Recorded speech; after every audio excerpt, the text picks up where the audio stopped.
mal des filles, je sais qu'au fond t'as compris. Aujourd'hui dans Happy et Zen, pour notre reportage bien-être, on vous propose d'apprendre à vous défendre. En France, plus de 80% des femmes ont déjà été agressées dans la rue ou dans les transports en commun. 1, 2, 3 genoux, ok?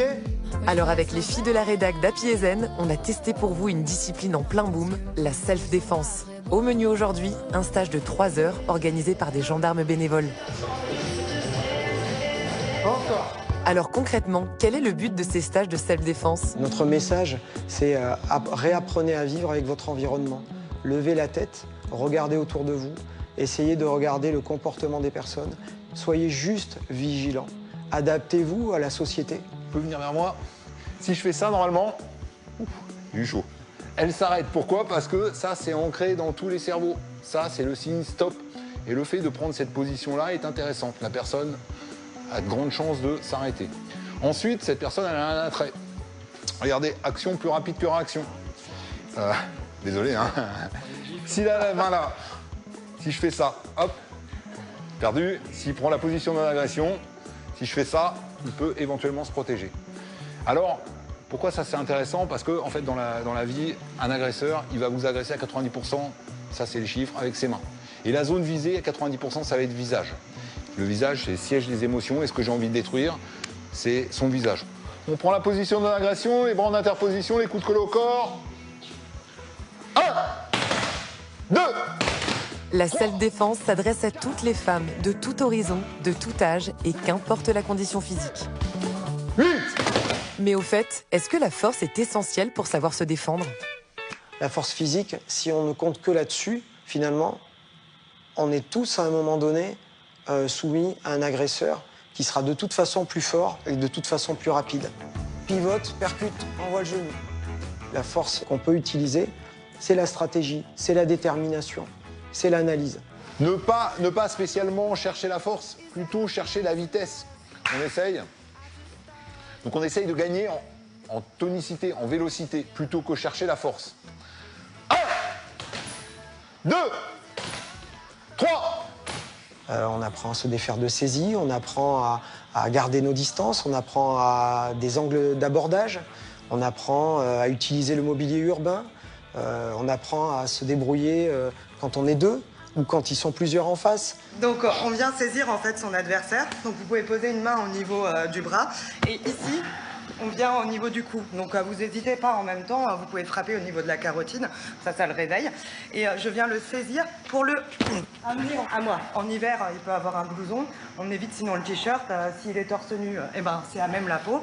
Et il suffit ensuite de venir lever mon genou pour venir délivrer dans la partie basse du tronc.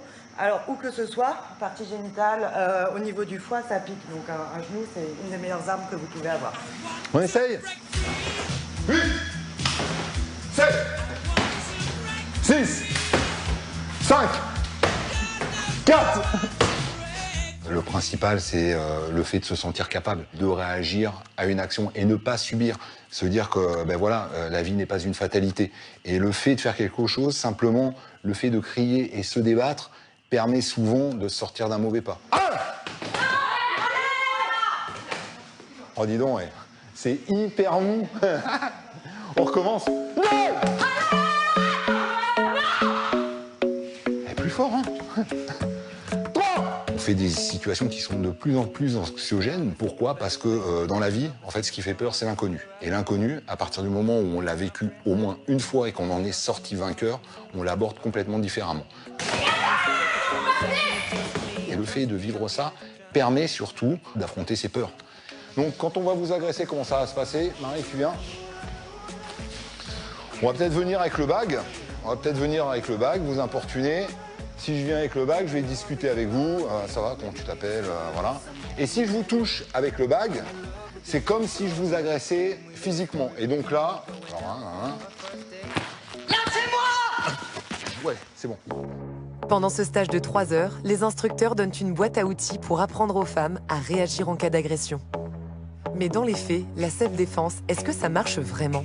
Ça marche, surtout sur les femmes. Il y a eu des études qui ont été faites dans des universités au Canada, sur 900 personnes, et qui ont montré que le fait de pratiquer 12 heures de self-défense permettait de réduire les agressions sexuelles de entre 40 et 60%. Vas-y. Laissez-moi. J'ai dit non. T'as pas un copain? Très bien. Mais non. Mais pourquoi en plus, tu vois, tu me dis non, mais tu souris. Ouais, bien joué. Salut. Ça va? Vas-y, pourquoi tu me regardes comme ça? T'es amoureuse ou quoi? T'es amoureuse? Pourquoi tu me regardes comme ça? T'as un souci ou quoi? Éloignez-vous. Laissez-moi. Vas-y. Dis ça. Laissez-moi. Sachez que pour un stage, il faut compter environ 30 €. En tout cas, pendant ces 3 heures, on aura appris à se dépenser, à se dépasser et surtout à se défendre. Monsieur, éloignez-vous, s'il vous plaît. Monsieur, laissez-la et vous allez. Qu'est-ce qu'il y a, toi? Il y a un problème? Éloignez-vous. Bon, même si à la fin du stage, les filles ne se transforment pas en Lara Croft, elles se sentent quand même plus sereines et appréhendent les situations avec plus de vigilance. Une manière d'être encore plus happy et zen. Parce que là, tout de suite, voilà.